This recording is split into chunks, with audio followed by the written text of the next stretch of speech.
Ay po, magandang hapon po sa inyo ulit. Ito na din po yung ulit ng manok na panulan ni Dors Rico, yung isa sa nanalo kanina sa bahula natin. So, dalawa po yung nanalo kanina. Si Dors Rico, yung na taga General Trias Cavite, tapos si Manilin Landong. So, taga Malaysia po siya. Ang ginawa namin, ginikas na po namin kanina. Tapos ito ngayong isa, yung isa na nanalo, si Ma'am Dors Rico, taga dito lang po. So, ito po, i-chop na rin po natin ulit para maibigay na po sa kanya, para maluto niya na po mamaya. So, ayun po si Ma'am Dors. Hello po. Hello po, bati po sa viewer. Ano to, madam? Chop ko na?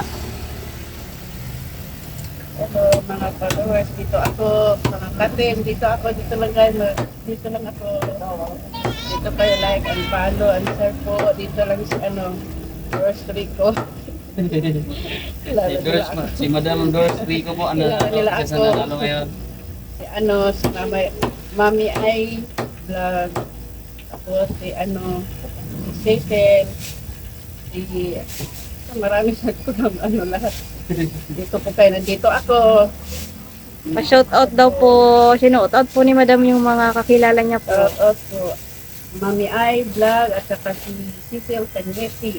Ayan, sinoutout na rin po yung mga kilala niyang vloggers. So, ito na po, nainapot na natin. Salamat po rin, congratulations kay Ma'am Dors Rico. Thank you. Salamat. Thank you po, congrats. Congratulations! So, ayan po, marami nagtatanong paano sumali. I-like and follow lang po yung page namin para sa susunod po na live namin. Pasama ko kayo sa marapol tsaka mga question and answer po natin. So, thank you po. Salamat po sa panonood. Sana i-like and follow na po yung page natin para dadami pa po tayo matutulungan. So, thank you po. God bless. Happy Father's Day po. Ingat po kayo palagi.